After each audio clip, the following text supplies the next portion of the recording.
예, 원래 운명은 개인이 스스로 결정해야 되는 건데요. 그죠? 근데 주식시장의 운명은 우리가 결정하기 어렵고 대변수들에 많이 휘둘립니다. 이번 주는 미국 대선 FOMC 계속 얘기하고 있고요. 앞에서 얘기 안 했던 것 가운데 하나가 이제 중국의 전인대 등 정책 모멘텀도 있습니다. 이슈들 진단하면서 전략 세우겠습니다. 미중산업경제연구소 조용찬 소장님 오셨습니다. 어서 오십시오. 예, 안녕하십니까. 글로벌 이슈들을 항상 날카롭게 짚어주시는데 일단 미국 대선 정말 코앞으로 하루 앞으로 다가왔는데 지금 판세로 어떻습니까? 네, 미국 대선은 내일 오후 2시서부터 시작이 되고요. 네. 6일 오후 11시에 알래스카를 마지막으로 마감이 됩니다. 이제 문제는 지금 현재 사전 투표한 사람이 7,500만 명 정도가 된다고 그러는데요. 미국의 유권자가 1억 6천만 명 정도가 되기 때문에 이번에는 투표율이 한 65% 이상 올라가지 않을까 보여집니다. 이렇게 투표율이 올라간다면은 한 4,100만 명의 유권자가 포함된 G세대라 그러죠. 1997년도 이후에 출생했던 젊은 층들이 민주당 쪽에 많이 기울어져 있기 때문에 해리스에게 유리하지 않을까 보여집니다. 현재 여론조사와 관련된 내용과 관련해서는 바이어스가 많이 끼어 있기 때문에 여론조사를 믿지 말라는 이야기가 있는데요. 아무래도 노인층 그리고 저소득 백인층과 관련해서는 지난 대선 두 번째 때 과소 평가를 받다 보니까 이들 층에 좀 더 많은 가중치를 둔 샘플링 방식이 많이 도입이 됐다고 합니다. 그러면서 현재 나타나는 현상 중에 하나가 흑인들 같은 경우에는 유권자가 2,800만 명 정도가 되고 있고요. 그 히스패닉계 같은 경우에는 3,650만 명 정도 된다고 합니다. 그러니까 6천만 명 넘는 사람이 오히려 더 과소평가된 왜곡 현상이 일어나고 있다고 합니다. 이 때문에 이번 대선은 뚜껑을 열어야지만 결과를 알 수 있을 정도로 박빙이 되지 않을까 보여집니다. 네, 지금 보여드린 이코노미스트는 해리스 우세를 점쳤습니다. 그러나 그렇지 않은 결과들도 예측들도 굉장히 많이 나오고 있습니다. 그런데 최근까지의 금융시장의 반응들은 보면 채권 금리 오르고 비트코인 오르고 이랬던 것들은 어쨌든 그런 반응들은 그 트럼프의 당선 가능성 쪽의 시장은 많이 점수를 줬던 거 아닌가요? 네, 그렇습니다. 현재 트럼프가 재선이 됐을 경우에는 주식시장은 좀 더 강세로 전개되고요. 또 금리는 또 상승할 수밖에 없고 달러는 강세가 전개될 것으로 보고 있습니다. 아무래도 트럼프 트레이드 같은 경우에는 소문에 서서 뉴스에 팔라는 이야기처럼 차익 매물이 많이 출회되는데요. 벌써 트럼프 그 미디어 주가 같은 경우는 큰 폭으로 지금 하락한 상태라고 합니다. 이 때문에 월가 같은 경우에는 대선에 따른 후유증이 커지기 때문에 현재 그 투자은행들 같은 경우에는 주가 변동성 확대 위험 그리고 거래 급증과 관련된 시장 리스크에 대응하기 위한 팀들이 구성이 되고 있고요. 또 은행들 같은 경우는 현금 인출 사태에 대비해서 유동성 리스크를 지금 걱정을 하고 있다고 합니다. 또한 선거 직후에 나타난 여러 가지 불안 문제로 인해서 필수 인력들 같은 경우는 휴가를 지금 연기시켰고요. 또 창구와 주요 부서들 같은 경우는 인력을 좀 증강 배치시켰다고 합니다. 아무래도 가장 위험한 시나리오는 트럼프가 독단적으로 자신의 승리를 선언할 경우 또한 그 재검표까지 가는 이런 그 지표 과정이 길어졌을 경우는 정적 공백이 아무래도 금융시장에는 악재로 작용할 가능성이 있지 않나 이렇게 보여집니다. 그러니까요. 그러면 결과들을 우리가 알 수 있는 시간이 언제가 될까요? 물론 이제 차이가 난다고 하면 곧바로 이제 대선 다음 날쯤 알 수 있는 거죠. 근데 이게 차이가 박빙이거나 이럴 경우는 꽤 길어질 수 있다는 그런 경우는 금융시장이 일단 불확실성 때문에 좋아하지 않겠네요. 네, 애리조나 같은 경우에는 집계 방식이 조금 다른 주하고 다르기 때문에 13일 정도 시간이 더 걸릴 것으로 보여지고 있고요. 현재 그 러스트벨트 지역들 같은 경우에는 득표 차가 0.5% 이내일 경우에는 수작업으로 개표가 하도록 그 주 법에 명시되어 있는 주들이 많다고 합니다.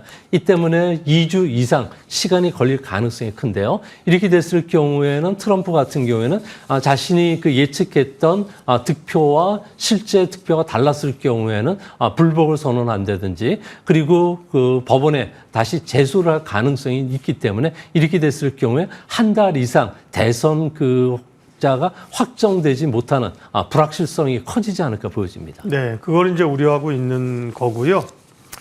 정말 뭐 한치 앞을 내다보기 어려운 상황입니다. 해리스가 사실은 바이든에 이어서 백악관의 주인이 되면 큰 정책 변화는 없는 거잖아요. 기존의 정책인데 이제 아무래도 트럼프 얘기를 많이 하는 것은 트럼프가 되면 나타날 수 있는 정책 변화가 많기 때문이고요. 대표적으로 이제 뭐 감세, 관세인데 관세를 이제 올리겠다고 공언을 하고 있습니다. 그럴 경우에 시장에서 우려되는 부분이나 영향은 어느 정도입니까? 네, 트럼프 일기 때는 중국 상품에 대해서 일부 제품에 대한 관세를 올렸고요. 또 우리나라라든지 일본의 뭐 세탁기라든지 이런 품목에 대해서는 관세를 올렸지만 이기 때는 무차별하게 중국 제품은 60%, 우리나라를 비롯해서 다른 나라 제품에는 10에서 한 20% 관세를 부과하게 되는데요. 이렇게 됐을 경우에는 모건 스테인리의 조사에 따르면은 아무래도 관세 부과에 따라서 소비자 물가 지수는 0.9% 상승하게 되고요.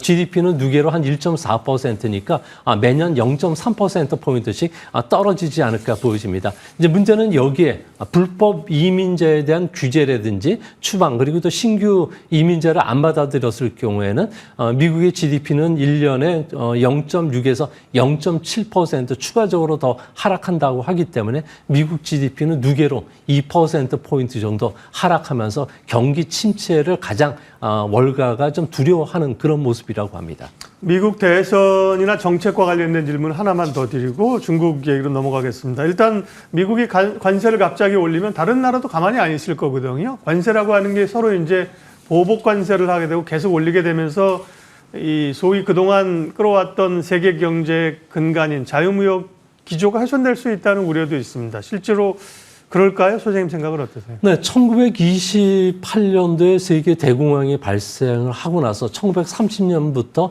미국은 관세를 38%에서 45% 정도까지 급상승시켰는데요. 이러면서 전 세계는 관세 전쟁에 들어갔고 그다음에 유럽 같은 경우에도 맞대응 보복 관세를 펼쳤습니다. 이로 인해서 제2차 세계대전이 일어나는 불행한 사태들이 일어났는데요. 이번에도 미국의 그 평균 관세율이 3.1%인데 이번에 그 60% 그리고 각 나라별로 10에서 20% 정도 하면 관세율이 17%로 크게 올라간다고 합니다. 이렇게 됐을 경우에 우리나라도 그렇고 다른 나라도 맞대응 관세를 할 수밖에 없고요. 특히 중국 같은 경우에는 그 넘치는 수출 물량을 해소할 수 없기 때문에 아시아라든지 우리나라 쪽으로 이 공급 물량을 크게 늘릴 가능성이 크기 때문에 미국과의 마찰보다는 우리나라는 아세안과 중국과의 무역 마찰이 더 심해질 가능성이 있을 거로 보여집니다. 이렇게 됐을 경우에 우리나라는 철강을 제외한 나머지 다른 그 제품들 같은 경우에는 더 큰 충격을 받을 가능성이 높지 않나 보여집니다. 네. 다음 중국 이슈로 가겠습니다. 중국도 대규모 경기 부양을 했었고 이제 그 영향들이 조금 줄어드는 기대감이 줄어드는 상황인데요. 다시 중국이 10조 위안 규모의 경기 부양책을 내놓을 수 있다. 이건 이제 전인대 상무위 또 전인대가 있죠. 그걸 통해서 이렇게 나올 건가요? 어떤 내용일까요? 네, 현재 그 미국의 관세 인상이 중국에 미치는 영향 중에서 가장 큰 부분 중에 하나가 대중 수출이 막혔을 경우에는 그 넘치는 물량이 중국 내수 시장으로 쏟아진다는 겁니다. 네. 이렇게 됐을 경우에는 가뜩이나 지금 디플레이션 압력을 받고 있는데 많은 수출 기업들이 도산할 수밖에 없습니다. 중국 같은 경우는 중소기업, 민간 기업이 많은 수출을 담당하면서 인력이 70%, 중국 재정이 거의 50%를 담당하고 있는데요. 이 성장 동력이 막혔을 경우에 중국은 지금 소비자 신뢰 지수가 급감하면서 어려움에 처한 상태인데 이게 더 소비가 위축이 될 수 있고 일자리 감소로 인해서 사회적 불안이 공산당 그 지배 체제를 뒤흔들 수가 있기 때문에 그렇다고 합니다. 이 때문에 중국 정부가 현재 10조 위안의 대규모 재정 출동을 준비를 하고 있는데요. 하지만 재정 출동만 해가지고는 중국의 성장을 끌어올릴 수가 없다고 합니다.